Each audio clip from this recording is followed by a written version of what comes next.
चलिए आइए अब हम लोग एक और चैप्टर स्टार्ट करते हैं जिसका नाम है चंद्रगहना से लौटती बैर। पाठांत प्रश्न और उत्तर। यहाँ पे हम लोग क्वेश्चन आंसर्स करेंगे। अब देखिए यहाँ पे जो भी आपको क्वेश्चन आंसर्स दिया जा रहा है, आप चाहें तो एग्ज़ाम में इन्हीं आंसर्स का इस्तेमाल कर सकते हैं या अपने शब्दों में भी आंसर लिख सकते हैं। चलिए स्टार्ट करते हैं। प्रश्न 1, निम्नलिखित पंक्तियों का अर्थ लिखिए। क, बीच में अलसी हठीली, देह की पतली कमर की है लचीली। उत्तर, गांव से लौटते हुए खेत की मेड़ पर बैठा कवि चने के खेत के निकट ही देखता है। अलसी का खेत भी है। अलसी एक तिलहन है जो चने के खेत के आसपास उगी है। अलसी का पौधा दुबला पतला व लचीला होता है और हवा से हिलता डुलता रहता है। उसके सिर पर कुछ गोल आकार की डोरियां होती हैं। ये फूलती हैं और इन्हीं में से अलसी का बीज बनता है। यहाँ कवि को अलसी के खेत में पौधों में लगे नीले फूल देखकर लगता है मानो यह अलसी का पौधा नहीं, दुबली पतली लड़की मचलती दिख रही है और मानो कह रही है कि जो मेरे नीले फूल को छू लेगा उसे अपना हृदय दे दूंगी। कवि ने शोक अलहड़ लड़की के अर्थ में हठीली का सुंदर प्रयोग किया है, मानो इस नवयुवती पर अभी नया नया यौवन आया है। ख, फाग गाता मास फागुन, आ गया है आज जैसे। उत्तर, फाल्गुन मास में चारों तरफ हरियाली, रंग बिरंगे फूल और खेतों में ललहाती हरियाली को देखकर जहाँ पीले फूलों से युक्त सरसों मानो हाथ पीले किए स्वयंवर के लिए विवाह मंडप में आई संजीव सवरी दुल्हन हो, ऐसे में पूरा दृश्य बिंब साकार हुआ फागुन की आंतरिक खुशी के रूप में लड़की के पिता व रिश्तेदारों की खुशी को दिखा रहा प्रतीत हो रहा है। एक शादी का दृश्य यहाँ पे दिखाया जा रहा है। फाल्गुन पूर्णिमा को होली का पर्व भी नवान्न के उपलक्ष्य में रंग मल्हार की मस्ती भर देता है। कवि यहाँ उसी तरंग को महसूस करता है मानो ऐसे मनोरम अवसर पर फागुन जैसे कैसे चुप रहता, जैसे वह संगीत की थाप देता हुआ स्वयं गीत गुनगुनाता आया है। ग्रामीण अंचल की यह हरितिमा, ये रंग तरंग वास्तव में प्रेम की प्रिय भूमि की उर्वरता का परिचय कराती एक असीम आनंद का अनुभव करा रही है।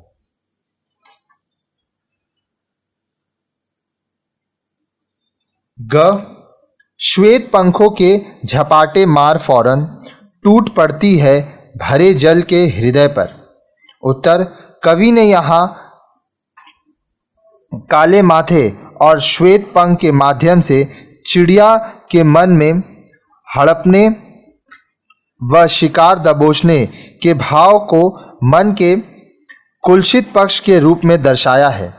काला माथा कलुषित विचार तथा श्वेत पंख को बाहरी दिखावे वाला सज्जनता के आवरण के रूप में व्यक्त किया है। यहाँ सांग रूपक अलंकार की सुंदर योजना से समाज की ढोंगी लोगों के प्रतीक रूप में दर्शाया गया है। इसमें कवि का मानववादी दृष्टि उभर रही है। प्रश्न 2, कविता के आधार पर चने के सौंदर्य का चित्रण कीजिए और बताइए कि उसे किन किन रूपों में दर्शाया गया है। उत्तर, चंद्रगहना से लौटती बेर चने के खेत की मेड़ पर बैठकर कवि चने के नन्हे नन्हे छोटे छोटे पौधों को देखता है। चने के पौधे का आकार छोटा होता है। चने में गुलाबी रंग के फूल आ गए हैं।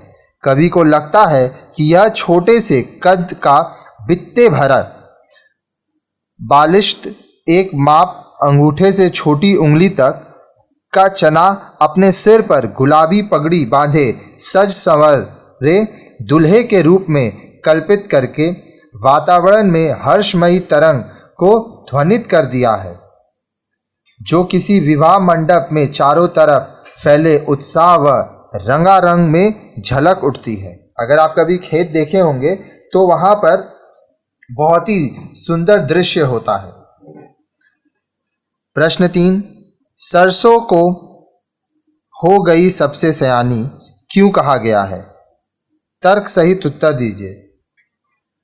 उत्तर, जब कभी किसी के निरालेपन की बात करनी होती है तो हम ऐसे ही शुरू करते हैं, अरे उसकी ना पूछो, उसकी तो बात ही निराली है। इसी अंदाज में कवि फूली हुई सरसों को देखकर कह उठता है, और सरसों की न पूछो, सबसे सयानी हो गई है। यहाँ सयानी को दो अर्थों में देखा जा सकता है। सरसों सबसे समझदार है, जैसे अन्य फूल तो झूमते डोलते ही रह गए, बालपन में सरसों ने हाथ पीले कर लिए, अर्थात अपना विवाह रचा लिया, शादी कर लिया। उम्र में सयानी हो गई है, इसलिए उसने हाथ पीले कर लिए हैं। हाथ पीले करना विवाह कर लेने के अर्थ में एक मुहावरा है। हम जानते हैं कि सरसों फूलती है तो उसमें पीले फूल निकल आते हैं। उसे देखकर चारों तरफ वसंत खिला हुआ झलक उठता है। ऐसे रम्य दृश्य को देखकर कवि सरसों के पीले फूलों से युक्त रूप को हाथ पीले कर लिए हैं मुहावरे से व्यक्त करते हुए दर्शाता है। फूलों से लदी सरसों उसी प्रकार लहरा उठी है जैसे नवयुवती स्वर्णाभूषणों से लदी विवाह मंडप में आ बैठती है। विवाह का रूपक प्रकृति सौंदर्य को उसकी पूर्णता में अभिव्यक्त करता है। यह कवि की सौंदर्य अभिरुचि को द्योतक है। प्रश्न 4, व्यापारिक नगर की अपेक्षा ग्रामीण अंचल को प्रेम के लिए उर्वर क्यों माना गया है? उत्तर, नगर अपनी व्यावसायिकता में सीमेंट कंक्रीट के जंगलों में ढलता जा रहा है। आप शहर में अगर रहते होंगे तो आप देखते होंगे चारों तरफ सीमेंट कंकड़ के जंगल जैसा हो गया है, सब जगह सीमेंट का मकान बना हुआ है। वहाँ प्रकृति की सहज शोभा दुर्लभ हो गई है। आप शहरों में नहीं देख पाते होंगे कि प्रकृति कितनी सुंदर है। संबंध कृत्रिम होते जा रहे हैं। केंद्र में आ गया है स्टेटस और भव्यता, जो उनके सबल अर्थतंत्र व आधुनिक उपभोक्तावादी मानसिकता को झलकाता है, जबकि गांव अभी भी अपने प्राकृतिक परिवेश, नदी नाले, तालाब, खेत खलिहान, कच्चे रास्ते व शोख अल्हड़ बालपन मूल्यों के प्रति स्वाभाविक निष्ठा व पारस्परिकता के कारण अभी भी प्रेम के लिए उर्वर है। और यह मोह भाव अभी भी जगह जगह खेतों की लहराती हरियाली व अकृत्रिम जीवन व्यवहार में स्पष्ट झलकता है। जीवन की जटिल गहमी दिखावटी व्यवहार व व्यस्त यांत्रिक मनोवृत्ति से गांव अभी भी मुक्त है। इसलिए गांव का यह आकर्षण कवि को नगर से अधिक प्रिय व सुहाना लगता है। प्रदूषण से भी मुक्त है गांव। आप अगर गांव गए होंगे कभी या कभी आपको मौका मिलेगा जाने का तो आप देखेंगे गांव में प्रदूषण नहीं होता है। प्रश्न 5, एक चांदी का बड़ा सा गोल खंबा का चित्र अपने शब्दों में स्पष्ट कीजिए। उत्तर, तालाब के लहराते जल में चंद्रमा का बिंब हिलता हुआ एक गोल खंबा सा दिखाई देता है। कवि ने इसलिए उसे चांदी, जगमग चांदनी समेत बड़ा खंबा कहा है। अब तालाब में आप देखेंगे जब चंद्रमा की रोशनी आती है तो वो पूरा गोल हो जाता है, ठीक है, और एक गोल खंबे जैसा हो जाता है और वो चांदी जैसा लगता है। प्रश्न 6, बगुला समाज के किस वर्ग का प्रतीक है और किन विशेषताओं को रेखांकित करता है? क्या आज के समाज में यह उदाहरण प्रासंगिक है? उत्तर, बगुला समाज के सफ़ेद पोश शोषक वर्ग का प्रतीक है जो घात लगाए निरह कमजोर वर्ग को अपनी लोभी प्रवृत्ति का शिकार बनाता है, चट कर जाता है उन्हें। ध्यान रहे, गरीबों का खून चूसकर तो धनिक वर्ग दिवाली मनाता है। हम लोग कहते हैं ना कि जो लोग अमीर है वो गरीबों का खून चूसकर अमीर बने हैं। ठीक है। प्रश्न 7, चंद्रग्रहण से लौटती बेर कविता के माध्यम से कवि ने क्या संदेश दिया है? उदाहरण सहित उत्तर दीजिए। उत्तर, इस कविता के माध्यम से कवि ने शहरी व ग्रामीण परिवेश और दोनों के जीवन शैली का तुलनात्मक व प्रतीकात्मक चित्रण किया है। प्रश्न 8, हृदयहीन पत्थर किन लोगों का प्रतीक है? क्या आज के समाज में ऐसे उदाहरण दे सकते हैं? उत्तर, जब हम कभी तालाब के किनारे घूमने जाते हैं तो हमारा ध्यान जाता है कि तालाब के किनारे अनेक पत्थर भी हैं। कवि का ध्यान भी उन पत्थरों की ओर जाता है। कवि कल्पना करता है कि वे पत्थर तालाब के किनारे पड़े चुपचाप उसका पानी पी रहे हैं। कब से? वर्षों से, शायद जब से तालाब बना है तब से। आप देखेंगे तालाब के बगल में जो पत्थर होता है वो वहीं रहता है। तो यहाँ बोल रहा है कि वो वर्षों से तालाब का पानी पी रहा है, पर कभी चुटकी लेता है, उसकी प्यास न जाने कब बुझेगी। कठोर पत्थर जो ठहरे वे पानी के निकट रहकर भी तृप्त कहाँ होते हैं। कवि ने यहाँ पत्थरों को शोषकों का प्रतीक बताया है और तालाब के पानी को भोली भाली जनता का रक्त, जिसे ये कठोर हृदय लोग वर्षों से चूस रहे हैं। कहने का मतलब जो गरीब होते हैं, जो भोली भाली जनता होती है, जो भोले भाले लोग होते हैं, समझदार लोग उनका शोषण करते हैं, उनका खून पीते रहते हैं और वर्षों से पी रहे हैं, लेकिन उनकी प्यास नहीं बुझी है। आज के समाज में उद्योगपति, नेता, सरकारी अधिकारी आदि हृदयहीन लोगों के प्रतीक हैं जो गरीब जनता को अपने स्वार्थ के लिए शोषण करते हैं। हृदयहीन मतलब जिसमें दिल ना हो, भावनाएं ना हो। प्रश्न 9, निम्नलिखित पंक्तियों को ध्यान से पढ़िए और पूछे गए प्रश्नों का उत्तर दीजिए। छोटे से आंगन में माँ ने लगाए हैं तुलसी के बिरवे, दो पिता ने उगाया है। बरगद छतनार मैं अपना नन्हा गुलाब कहाँ रोप दूं? केदारनाथ सिंह। प्रश्न 1, तुलसी के बिरवे और छतनार बरगद के संकेतों को स्पष्ट कीजिए।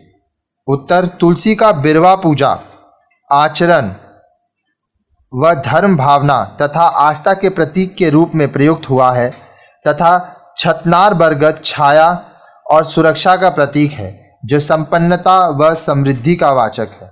हम लोग अपने घर में तुलसी की पूजा करते हैं, वो धर्म का प्रतीक माना जाता है। ठीक है। और जो बरगद का पेड़ होता है वो बहुत बड़ा होता है, वह लोगों को सुरक्षा देता है, छाया देता है। प्रश्न 2, मैं अपना नन्हा गुलाब कहाँ रीप दूं से कवि क्या आशय है? उत्तर, मैं अपना नन्हा गुलाब कहाँ रोप दूं से कवि बाल सुलभ वियुक्त मानसिकता को झलकाता है। माता पिता की चिंताएं अलग अलग हैं, व्यस्तताएं अलग अलग हैं। बालक अपने सीमित परिवेश में अपनी कोमलता के आलोक में अपनी खुशियों के प्रतीक नन्हे गुलाब को रोपना चाहता है। स्पष्ट है बालक बड़ों के बीच अपनी जगह तलाशता है। विडंबना यह है कि आर्थिक गहमागहमी के चलते वह स्वयं को उपेक्षित अनुभव करने लगता है। ये पंक्तियाँ बच्चे के नन्हे सपनों के लिए उर्वरा भूमि की चिंता के रूप में एक बड़े सवाल को सामने रख रही है। प्रश्न 3, गुलाब किसका प्रतीक है? उत्तर, गुलाब अपनी सुहाती गंध, कोमल पंखुड़ियाँ व खिले रूप में बाल मानसिकता के प्रतीक के रूप में सटीक अर्थ में प्रयुक्त हुआ है। अगर आप कभी गुलाब हाथ में लिए होंगे तो आप देखे होंगे उसका जो गंध है वो बहुत ही अच्छा होता है और बहुत ही नाजुक कोमल पंखुड़ियाँ होती हैं उसके, और गुलाब खिला हुआ जब रहता है तो वो बहुत ही सुंदर नज़र आता है। बच्चों की कोमल भावनाएं गुलाब की तरह गंध युक्त व कोमल लेकिन क्रियाकलाप में मोहक होती हैं। जो बच्चे होते हैं वह गुलाब की तरह होते हैं, ठीक है, बहुत ही कोमल होते हैं और जब वो खेलते हैं कूदते हैं तब उन्हें देखकर बहुत ही आनंद आता है। माता पिता की यथार्थ सोच में उन्हें कहाँ स्थान मिलेगा, यह सनातन चिंता है। इसे कवि ने बड़ी सहजता से लेकिन गंभीरता के साथ उठाया है। पति पत्नी माता पिता दोनों नौकरी करते हैं, गृहस्थी की आर्थिक गाड़ी को सरलता से चलाने के लिए और बच्चों को सुख व सुविधाएं देने के लिए, परंतु इस व्यवस्था व कृत्रिम सुख के फेर में बच्चों का बचपन अक्सर कहीं खो जाता है। महानगरों नगरों की यह बढ़ती जा रही समस्या है। कवि का यही मुख्य प्रश्न है। यहाँ इसी पर दृष्टिपात किया गया है। इसलिए गुलाब यहाँ कोमल सहज जिज्ञासा युक्त बाल मानसिकता के प्रतीक रूप में प्रयुक्त हुआ है। अब देखिए, जहाँ पर माँ बाप दोनों काम करते हैं वो बच्चों को समय नहीं दे पाते हैं और ये बच्चों के लिए बहुत ही हानिकारक होता है। हर बच्चे को अपने माँ बाप का साथ चाहिए होता है, समय चाहिए होता है। आइए अब हम लोग देखते हैं परीक्षोपयोगी अन्य महत्वपूर्ण प्रश्न और उत्तर। प्रश्न 1, कवि ने चने को गुलाबी मुरैठा बांधे बैठा हुआ क्यों कहा है? उत्तर, उसके शीर्ष पर गुलाबी रंग का फूल खिले हैं। अलसी किसे हृदय का दान देना चाहती है जो उसके नीले फूल को छू ले? सयानी होना का क्या आशय है? विवाह योग होना, समझदार होना। हम लोग बोलते हैं ना सयानी हो गई है, मतलब अब इसका शादी कराना होगा, समझदार हो गई है। प्रश्न 4, कविता में से मानवीकरण अलंकार के कोई 2 उदाहरण छांटकर लिखिए। 1, बीच में अलसी हटीली, देह की पतली कमर की है लचीली, नीले फूल को सिर पर चढ़ाकर कह रही है जो छुए यह दे दूं हृदय का दान उसको। दूसरा, और सरसों की न पूछो हो गई सबसे सयानी, हाथ पीले कर लिए हैं ब्याह मंडप में पधारी। प्रश्न 5, प्रेमी की प्रिय भूमि उपजाऊ अधिक होती है किसके लिए कहा गया है? ग्रामीण अंचल के लिए, क्योंकि यहाँ प्रकृति और मानव जीवन में प्रेम संबंध है। जो लोग गांव में रहते हैं वो लोग प्रकृति को प्यार करते हैं, खेती करते हैं, तो उनके बीच में प्यार का संबंध होता है। प्रश्न 6, बगुले की चुप्पी और ध्यान का क्या अभिप्राय है? उत्तर, ध्यान लगाने का दिखावा करके मछलियों का शिकार करना। बगुला क्या करता है? वह चुप रहता है और मछलियों का शिकार करता है, वो बहुत ध्यान लगाता है। प्रश्न 7, श्वेत पंखों वाली चतुर चिड़िया कौन है? उत्तर, श्वेत पंखों वाली चतुर चिड़िया प्रतीक है सफेद पोश सरकारी अधिकारियों, समाज के कपटी व चालाक लोगों की, जो देखने में भले लगते हैं। सफेद पोश हैं ये लोग, श्वेत पंखों वाले हैं, दिखने में तो अच्छे रहते हैं लेकिन मन से यह बुरे होते हैं, इनके मन में पाप होता है। प्रश्न 8, चांद के लिए चांदी का बड़ा सा गोल खंबा क्यों कहा गया है? लहरों वाले तालाब में किरणों के फिसलने से उसमें लंबाई प्रतीत होती है, इसलिए तालाब में चांद के बिंब का गोल चांदी का खंबा कहा गया है। प्रश्न 9, एक सामान्य आदमी और कवि के गांव देखने में क्या अंतर है? उत्तर, सामान्य व्यक्ति जब गांव देखता है तो उसे लगता है हेबुले खुले खेत, झूमती फसलें, यहाँ पे होगा खुले खुले खेत, तो उसे लगता है खुले खुले खेत, झूमती फसलें, लहराते तालाब, चमकती चांदी, चहकते पक्षी, प्रकृति के अनेक सुंदर दृश्य हमारे मन में हलचल मचाते, इन्हें देखकर बड़ा आनंद आता है। देखने के बाद सामान्य व्यक्ति उन्हें भूल भी जाता है, किंतु कवि का देखना औरों के देखने से भिन्न होता है, अलग होता है। वह सारे दृश्य को अपनी कविता में शब्दों के माध्यम से चित्रित कर देता है। कविता पढ़ते समय वही दृश्य हमारी आंखों के सामने छा जाते हैं और उन वस्तुओं व स्थानों का सजीव चित्र प्रस्तुत करके आनंदित कर देते हैं, चाहे हमने उन्हें कभी ना देखा हो। जब एक आम आदमी कुछ देखता है वह भूल जाता है, लेकिन कवि इस तरह से हम लोग को यहाँ पे प्रकृति का सौंदर्य समझा रहे हैं कि जब भी हम उन्हें पढ़ते हैं हमें प्रकृति के बारे में ख्याल आता है। प्रश्न 10, चने के आसपास खिली अलसी के नीले फूलों को देखकर कवि को कैसा आभास लगता है? उत्तर, कवि ने चने के खेत के निकट अलसी के खेत में अलसी के पतले पतले पौधों के ऊपरी सिर पर उगी डोडियों में खिले नीले रंग के फूल को देखकर अलसी के पौधे में एक दुबली पतली लड़की की कल्पना की है, जो मचलती दिख रही है और मानो कह रही है, जो मेरे इस नीले फूल को छू लेगा मैं उसे अपना हृदय दे दूंगी, उससे प्यार करने लगूंगी। प्रश्न 11, पीली सरसों, गुलाबी साफा बांधे चना और फागुन की महक देखकर कवि किस अवसर को बिंबित होते अनुभव करता है? उत्तर, कवि ने चने के खिले हुए पौधों, फूली हुई पीली सरसों व फाल्गुन मास के सुहावने मौसम से पुलकित होकर चने को गुलाबी साफा बांधे मंडप में बैठे दूल्हे के रूप में, पीली सरसों को दुल्हन के रूप में और फागुन की गीत गाता हुआ बताकर विवाह का दृश्य उपस्थित कर दिया है। कवि ने सरसों के प्रसंग में ही हाथ पीले करना का प्रयोग किया है। उसे लगता है जैसे स्वयंवर हो रहा है।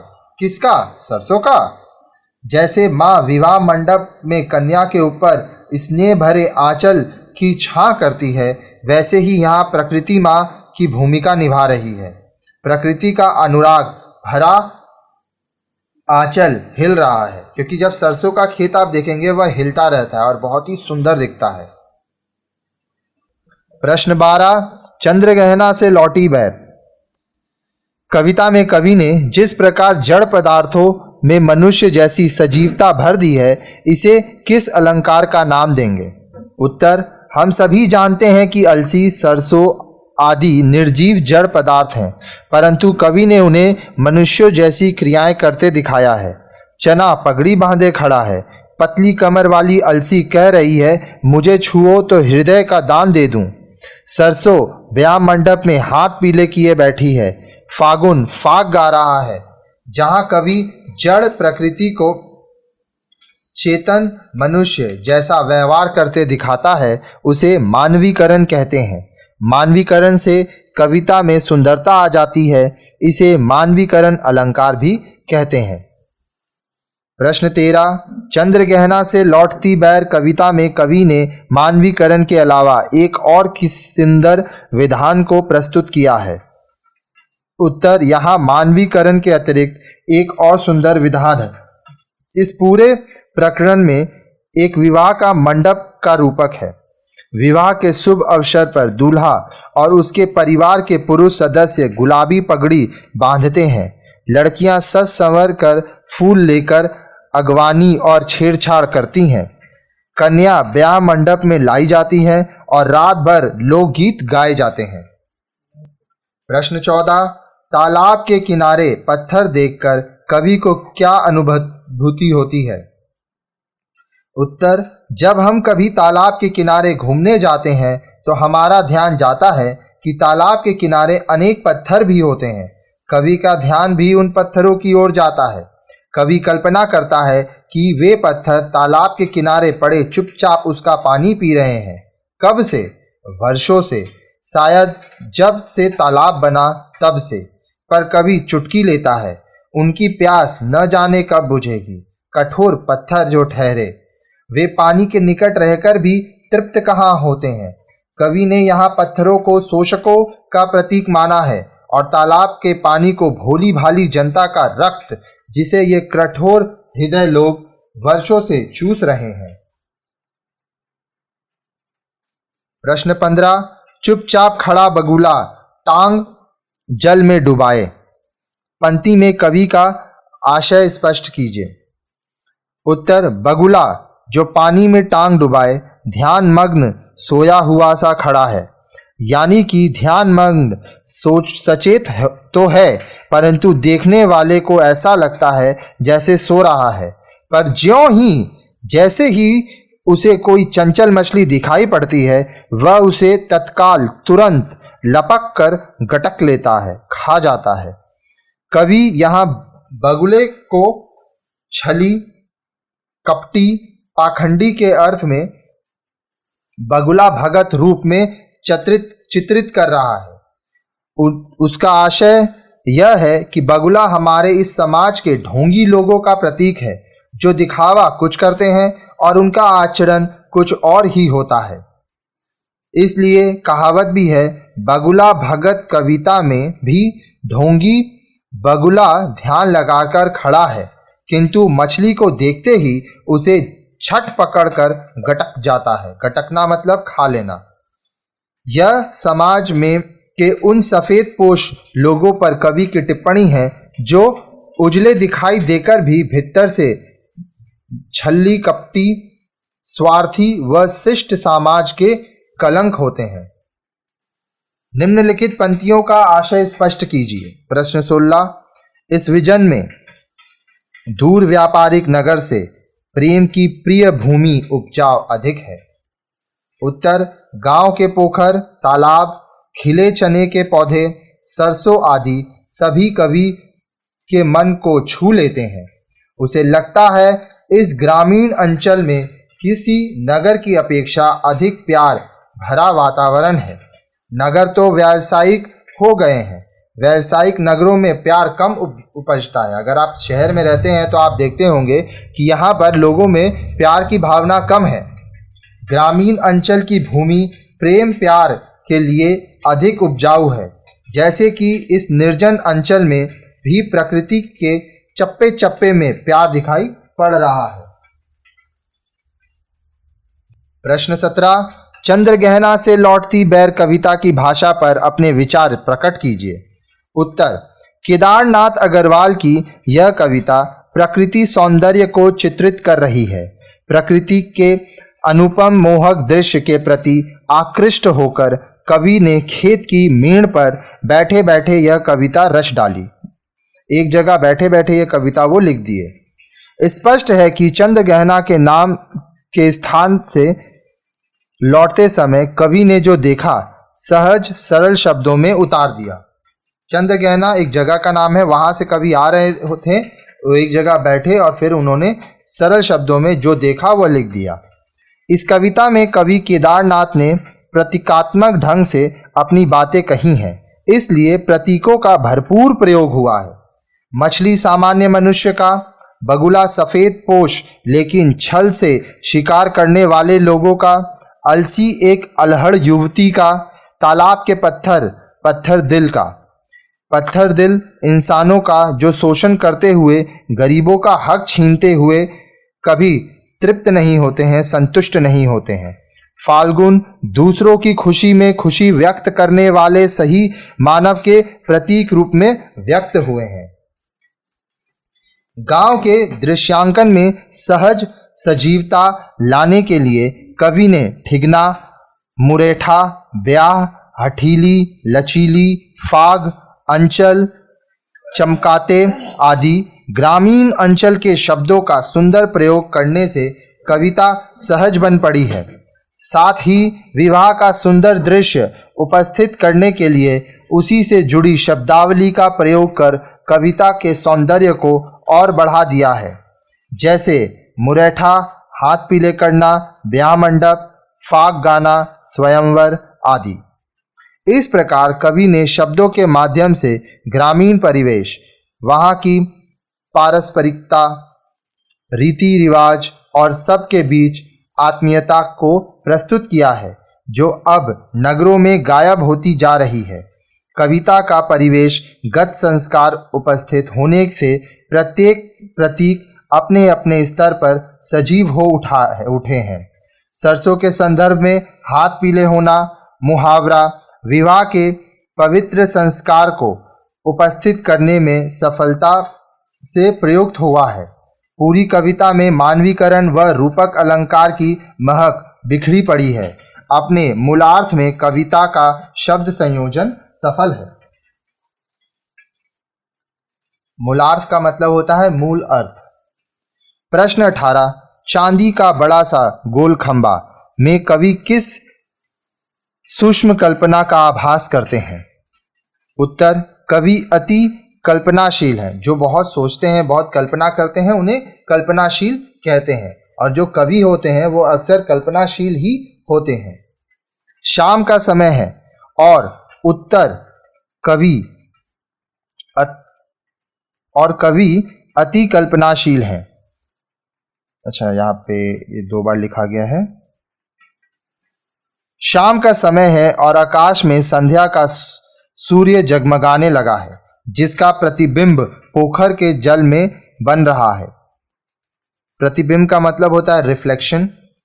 पोखर का जल धीरे धीरे लहरियां ले रहा है, जिस कारण सूर्य का प्रतिबिंब हिल हिल कर लंबे गोल खंबे के समान प्रतीत हो रहा है। कवि ने उसे चांदी का बड़ा सा गोल खंबा कहकर अपनी सूक्ष्म कल्पना का परिचय दिया है। यहां पे सूर्य की जगह चांद होगा। प्रश्न 19, कवि ने प्रकृति का मानवीकरण कहां कहां किया है? उत्तर, श्री केदारनाथ अग्रवाल के द्वारा रचित कविता चंद्र गहना से लौटती बेर वास्तव में प्रकृति का मानवीकरण का अनूठा रूप है। कवि ने सारी प्रकृति पर ही मानवीय भावनाओं का आरोप किया है। बित्ते भर का चना गुलाबी फूलों की पगड़ी लपेटे खेत में सज संवर कर खड़ा है, और दुबले पतले शरीर वाली हटीली अलसी अपने सिर पर नीले फूल को सजाकर खड़ी है। अब देखिए, चना गुलाबी फूल लगे रहते हैं तो इसलिए ऐसा लग रहा है कि वो पगड़ी पहना है। फिर जो अलसी का पेड़ होता है वो पतला है, ठीक है, उसके नीले फूल होते हैं, तो जैसे लग रहा है वो सजी खड़ी है, जो किसी को भी अपना दिल दे देने को तैयार है।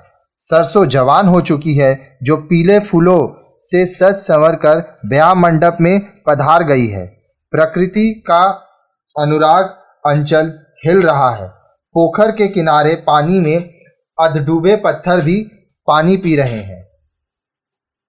प्रश्न 20, देखता हूं मैं स्वयंवर हो रहा है, अंचल हिल रहा है।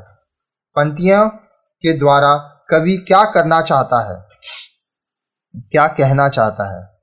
इन पंक्तियों के द्वारा कवि प्रकृति का अनुरागमयी चित्रण करना चाहता है। प्रश्न 21, कवि ने किस भूमि को प्रेम की सर्वाधिक उपजाऊ भूमि कहा है और क्यों?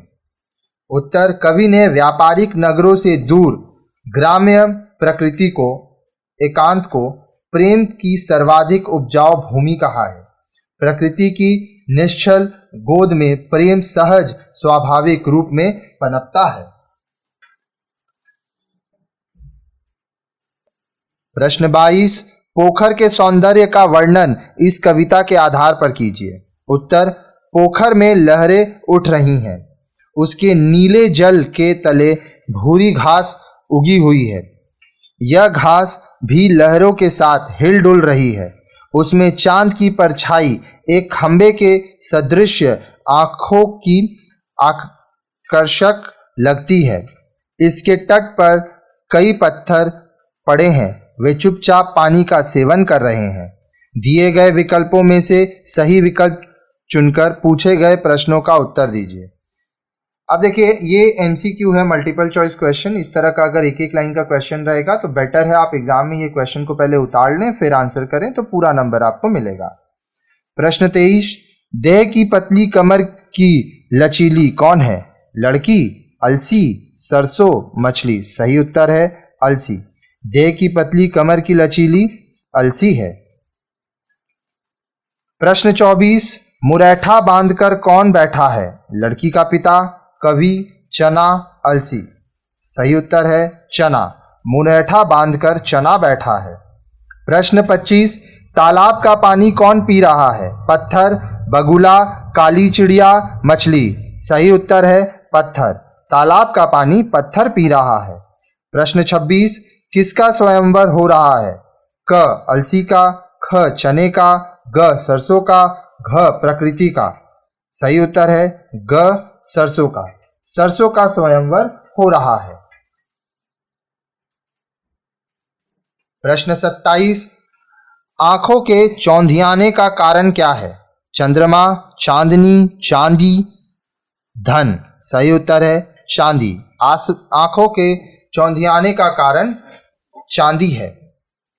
प्रश्न 28, कवि कहाँ से लौट कर आया है? नगर से, विदेश से, कस्बे से, चंद्रगहना से। सही उत्तर है चंद्रगहना। कवि चंद्रगहना से लौट कर आया है। प्रश्न 29, चने का क्या आकार है? ठिगना, लंबा, झाड़ीनुमा, घास सा। सही उत्तर है ठिगना। चने का आकार ठिगना है या चने का ठिगना आकार है। प्रश्न 30, चने के गुलाबी फूल कैसे लग रहे हैं? पगड़ी से, आंख से, पतले होंठ से, गर्दन से। सही उत्तर है पगड़ी से। चने के गुलाबी फूल पगड़ी से लग रहे हैं। प्रश्न 31, फाग गाता कौन आ पहुंचा है? गवैया, गांव की छोरी, चरवाहा, फागुन मास। सही उत्तर है फागुन मास। फाग गाता फागुन मास, फाल्गुन मास आ पहुंचा है। प्रश्न 32, चतुर चिड़िया मछली को चोंच में दबाए कहाँ उड़ जाती है? दूर खेत में, दूर नदी पर, दूर गगन में, दूर शाख पर। सही उत्तर है दूर गगन में। चतुर चिड़िया मछली को चोंच में दबाए दूर गगन में उड़ जाती है। प्रश्न 33, तालाब के किनारे पड़े पत्थर चुपचाप क्या कर रहे हैं? भजन गा रहे हैं, पानी पी रहे हैं, फाग गा रहे हैं, स्वयंवर रचा रहे हैं। सही उत्तर है पानी पी रहे हैं। तालाब के किनारे पड़े पत्थर चुपचाप पानी पी रहे हैं। प्रश्न 34, पोखर में उसी घास का क्या, पोखर में उगी घास का क्या रंग है? हरा, नीला, पीला, भूरा। सही उत्तर है भूरा। पोखर में उगी घास का रंग भूरा है। तो इस तरह से ये पार्ट का भी प्रश्न और उत्तर हमारा यहाँ खत्म होता है। अगर आपके मन में कोई सवाल है जो कि आप पूछना चाहें तो आप मुझे नीचे कमेंट सेक्शन में कमेंट करके पूछ सकते हैं। मेरा नंबर दिया गया है, आप उसमें मैसेज करें 9051378712। ये मेरा व्हाट्सएप, हाइक और टेलीग्राम का नंबर है। आप इसमें मैसेज भेज के अपना सवाल पूछ सकते हैं। साथ ही साथ आप मुझे फेसबुक में भी फॉलो कर सकते हैं, लिंक डिस्क्रिप्शन में दी हुई है। और अगर आपको हमारी वीडियो से फ़ायदा हो रहा है तो अपने स्कूल में, कॉलेजेस में, ट्यूशन सेंटर में सभी के साथ हमारी वीडियोस को शेयर कीजिए, पढ़ते रहिए। और अगर आप चाहें कि आप हमारा सहयोग करना चाहेंगे तो आप मुझे पेटीएम, गूगल पे या फ़ोन पे के द्वारा डोनेशन के माध्यम से हमारी सहायता कर सकते हैं। अपना साथ बनाए रखिए। धन्यवाद।